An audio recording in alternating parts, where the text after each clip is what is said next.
গল্প শোনাই, যেই গল্পটা আমার শুধু তোমারই জন্য। এক অবিশ্বাস করা পুরাতন বই, যেই বই আমাকে নতুন পথ দেখিয়েছিল। বইয়ের প্রথম পৃষ্ঠায় লেখা ছিল, আজকে তোমার বন্ধুর সাথে দেখা হবে। বইয়ের প্রথম পৃষ্ঠায় লেখা যেন এক নিমিষেই সত্যি হয়ে গেল। কিন্তু কিন্তু এই বন্ধুত্বটা বেশি দিনের জন্য ছিল না। তারপর এলো আমার জীবনে ভালোবাসা, সেই অপরূপ রূপ, চোখ দুটো টানা টানা আমার মন কেড়ে নেয়। কিন্তু কিন্তু কি জানে যে আমার জীবনের গল্প এক নিমিষে পাল্টে যাবে।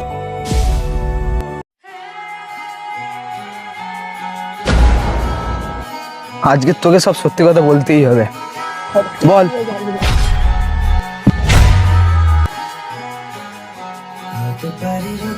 আমি তোমাকে ভালোবাসি না, আমি তোমাকে ভালোবাসি না।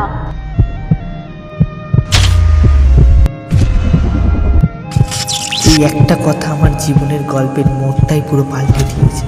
কিন্তু এখানেই যে পুরো শেষ নয়, আমি জানতাম না যে আমার গল্প এখনো বাকি আছে। তারপর আমি বেরিয়ে পড়লাম কাজের খোঁজে। ভেবেছিলাম কাজ করলে হয়তো আমি সব কিছু ভুলে থাকতে পারবো।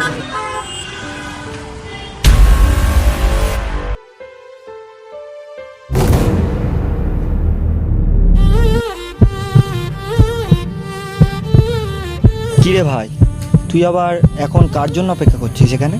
আমি যার জন্য অপেক্ষা করছি সে আজও আসেনি। জানি না ও কোনোদিনও ফিরে আসবে কিনা। সে তো আমি জানি, তুই এখানে কারোর জন্য 4 বছর ধরে অপেক্ষা করছিস। হিরো হতে সবাই চায়, কিন্তু গল্পের শেষটা কে লিখবে সেটা ঠিক করে বিনে। আজ থেকে তোর প্রতিটা স্বপ্ন ভাঙার শব্দই হবে আমার ছোঁয়া। আমি অন্ধকার নই, আমি হলাম সেই ছায়া যাকে দেখে অন্ধকারও ভয় পায়।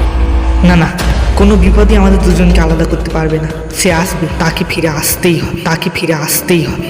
কিসে কার জন্য এত অপেক্ষা?